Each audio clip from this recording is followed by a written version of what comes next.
তা দেখুন আমার আমের আচারটা কত সুন্দর হয়েছে, বাইরে থেকেও দেখতে সুন্দর লাগছে আর এমনিতে খেতেও খুব সুন্দর লাগবে। আর আচারের এই মশলাটাই হচ্ছে আসল। নমস্কার, নবরত্ন কিচেনে আপনাদের সকলকে জানাই স্বাগত। তা আজকে এই যে গাছে থেকে কিছু আম পারবো, আচ্ছা আমের তেল ঝাল আচার হবে। দেখুন আমাদের গাছে আম হয়েছে, এই কটা বড় বড় দেখে আম পেরে নেবো।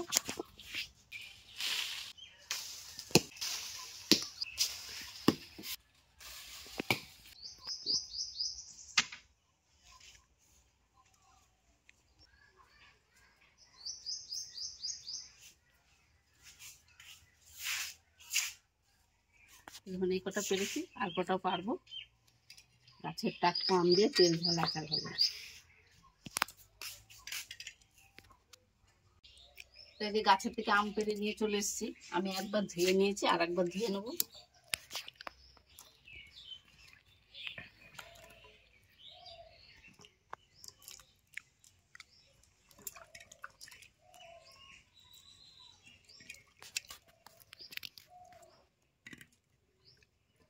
এই তেল ঝাল আচারটা 1 বছর রেখে আপনারা খেতে পারবেন, মুড়ির সঙ্গে ভাতের সঙ্গে সবকিছুর সঙ্গে এটা ভালো লাগবে। তাই আমের গায়ে যে জল লেগে আছে, এই জলটা আমি এই কাপড় দিয়ে মুছে শুকনো করে নেব।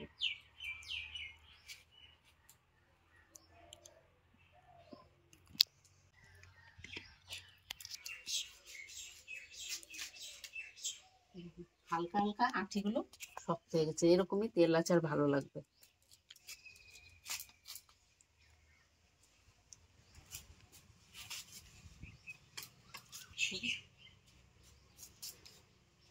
আমি এরকম ছোট ছোট পিস করে কেটে নেব।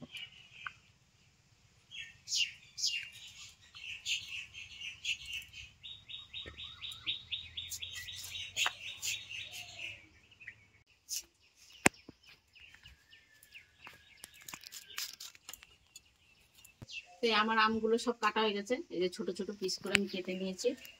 আমি তো এই কটা আম নিয়েছি, আপনারা আরো বেশি আম দিয়েও করতে পারেন। তো এইগুলো আমি এখন নুন হলুদ মাখিয়ে রাখবো। একটু দিয়ে দেবো হলুদ,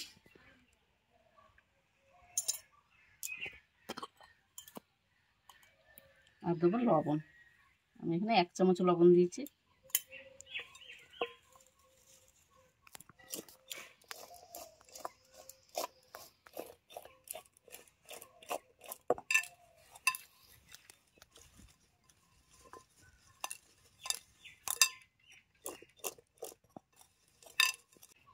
আমার এই যে আমগুলো লবণ হলুদ মাখানো হয়ে গেছে, এইগুলো আমি একদিন রোদে দেবো, মানে আজকের দিন রোদে দেবো, কালকে আমি আচারটা তৈরি করব। তাহলে লবণ আর হলুদটা ভালো মতন আমের ভিতরে ঢুকবে।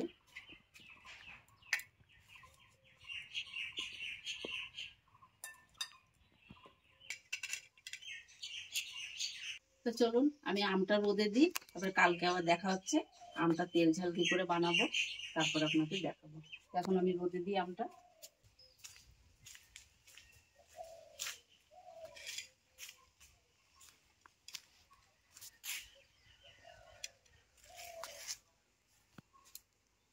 তো এই দেখুন বন্ধুরা, চলে এসেছি।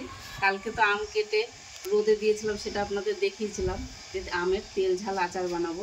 তা আমি বেশি রোদে দিইনি, আমি 2 ঘন্টা মতো রোদে দিয়েছিলাম, তারপর তুলে রেখেছি।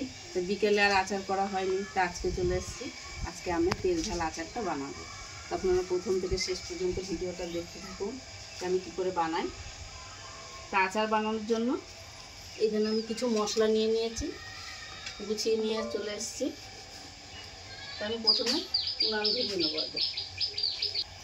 তা উনান ধরিয়ে নিয়েছি, এবার কড়াই বসিয়ে দেবো কিছু মশলা ভাজার জন্য।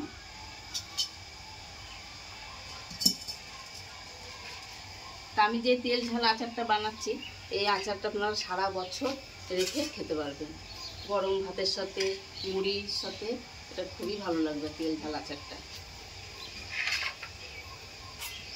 আর এখানে নিয়েছি আমি এই যে জিরে, কালো সর্ষে, মেথি, মৌরি, একটু কাশ্মীরি লঙ্কার গুঁড়ো, হলুদ, কালো জিরা, লবণ, আর এখানে আছে শুকনো লঙ্কা। তা আমি প্রথমে শুকনো লঙ্কাটা ভাজবো।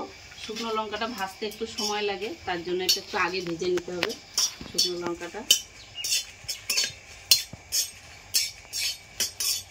তো এই আমের আচারটা আপনারা এখনই বানাতে পারবেন, কারণ এখন বাজারে আম অনেক সস্তা পাওয়া যায়। আর যাদের তো গাছ আছে তাদের তো কোনো কথাই নাই, গাছে থেকে আম পেড়ে এখনই আচার বানানোর সময়।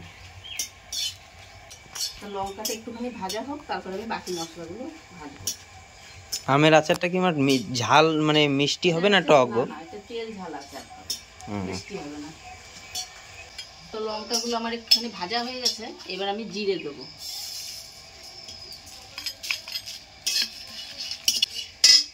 এবারে মৌরি দিয়ে দিচ্ছি, আর দেবো মেথি। মেথিটা একটু অল্প পরিমাণে নিয়েছি, এটা বেশি নেবেন না, তাহলে তিতো হয়ে যাবে মেথিটা বেশি দিলে।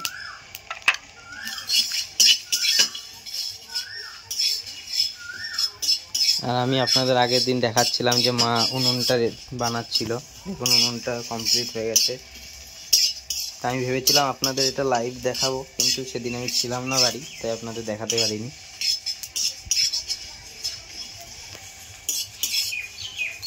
মশলাটা হেবি সুন্দর সেন্ট উঠেছে না মা? আমার এই জিরে মৌরি মেথিটা একটু ভাজা হয়ে গেছে, এবার আমি সর্ষেগুলো দেবো। সর্ষেগুলো আগে দিলে একটু পুড়ে যেত, তাই সর্ষেটা পরে দেবো।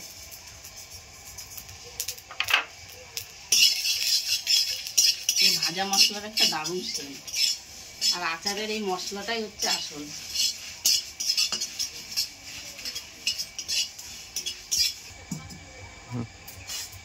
আমার এই যে মশলাটা ভাজা হয়ে গেছে, আমি এবার ঢেলে নিচ্ছি। এটা একটু ঠান্ডা হয়ে গেলে তারপরে আমি এটা গুঁড়ো করে নেব। তো মশলাটা তো আমি ভেজে নিয়েছি, এবার কড়াইয়ে তেল দিয়ে দেবো। আমি এখানে 500 গ্রাম তেল নিয়েছি,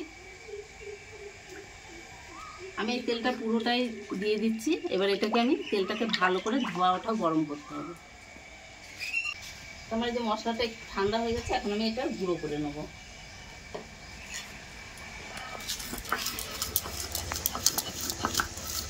আমি এই যে মশলাটা গুঁড়ো করে নিচ্ছি, এটা খুব মিহি গুঁড়ো করার দরকার নাই, একটু মানে আধ ভাঙা দানা দানা থাকবে এরকম।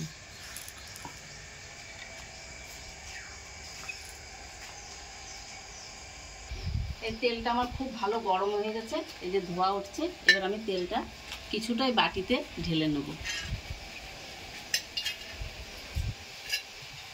আমি হাতায় করে করে তুলে নিচ্ছি। এই তেলটা আমি পরে দেবো আচারে। আর এই যে এইটুকু তেল আছে, এইটুকু তেলে আমি কড়াই আবার বসিয়ে দিলাম। এই যে ওই তেলে আমি একটু কালো জিরে দেবো, তারপর দেবো লবণ। আর আমি লবণ হলুদ মাখানো আছে, সেই আন্দাজে আপনারা দেবেন। আর একটু দেবো হলুদ গুঁড়ো, আর একটু কাশ্মীরি লঙ্কার গুঁড়ো।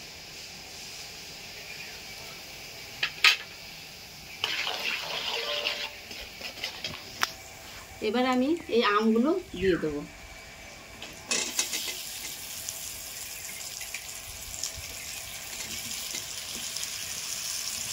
আমি খুব বেশি নাড়াচাড়া করবো না, একটু হালকা নাড়াচাড়া করে নেবো আমটা দেওয়ার পরে।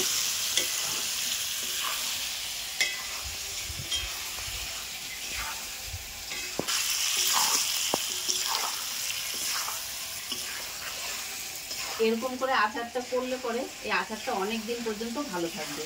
আচারের উপরে দেখবেন যে মাঝে মাঝে কিছু ছাপকুড়ো মতন পড়ে যায় একটা কালো, সেটা হবে না। এরকম করে আচারটা বানালে পরে অনেক দিন ভালো থাকবে। এই আমটা আমি কিছুক্ষণ নাড়াচাড়া করে নিয়েছি, এবার আমটাও একটুখানি নরম হয়ে গেছে। এর থেকে বেশি নরম আমি আর করবো না। এবারে যত রোদে দেবো আমটা ততটাই নরম হবে আস্তে আস্তে।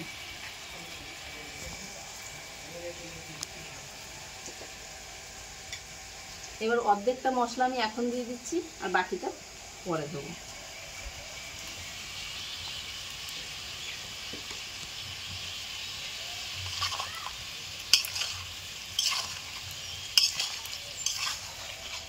আচারটা কত সুন্দর কালার এসছে দেখুন।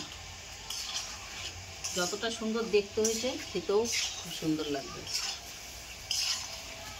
আপনারা এরকম করে বাড়িতে একবার বানিয়ে দেখবেন।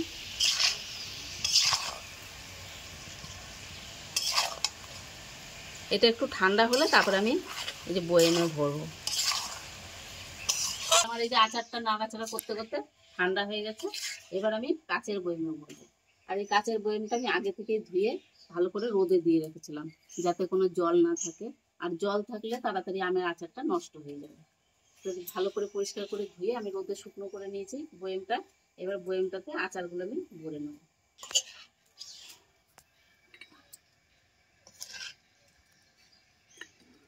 আর এই আচারটা এখনই খাওয়া যাবে না, 2 দিন 3 দিন রোদে দেওয়ার পরে থেকে, তারপর থেকে আচারটা খাওয়া যাবে। আর এটা যত রোদে দেওয়া হবে, মাঝে মাঝে রোদে দিলে আচারটাও সুন্দর, আমগুলো নরম হয়ে যাবে আর খেতেও ভালো লাগবে আচারটা। 1 বছর পর্যন্ত আচারটা ভালো থাকবে। আমটা থেকে কিন্তু খুব সুন্দর গন্ধ বেরিয়েছে মা। এবার এই যে ভেজে রেখেছিলাম মশলাটা, এটা একটু দেব।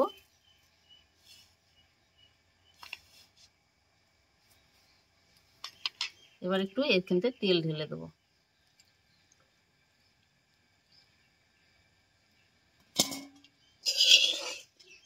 তারপর আবার আচারটা আমি সম্পূর্ণটা ভরে নেব।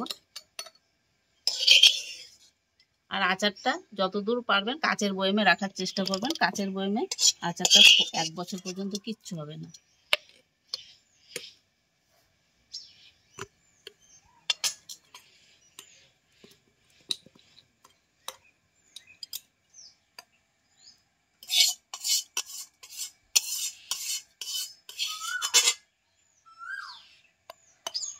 আমি সম্পূর্ণ আচারটা যে ভরে নিয়েছি, এবার বাকি মশলাটুকু আমি এর উপরে দিয়ে দেবো।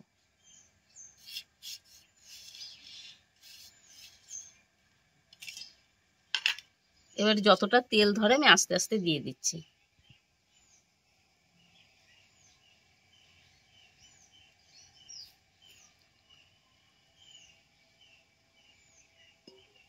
সম্পূর্ণ তেল দেওয়া হয়ে গেছে, আমার এইটুকু তেল বাড়তি আছে, আমি আর এখন দিচ্ছি না। আপনারা মুড়ি কিংবা ভাতের সঙ্গে খেতে খেতে যখন তেলটা কমে যাবে, তখন আপনারা একটুখানি তেল গরম করে বয়মে দিয়ে দেবেন। একটু গরম করে দেবেন, তাহলে কিছু হবে না, নষ্ট হবে না। এবার এটাকে আমি একটু রোদে দিয়ে দেবো। তেল ঝাল আমের আচারটা আপনাদের কেমন লাগলো অবশ্যই কমেন্টে জানাবেন। আর যদি ভালো লেগে থাকে তাহলে চ্যানেলটাকে সাবস্ক্রাইব করে আমার পাশে থাকবেন। আর যারা ফেসবুক থেকে দেখছেন, পেজটাকে ফলো করে আমার পাশে থাকবেন। ধন্যবাদ।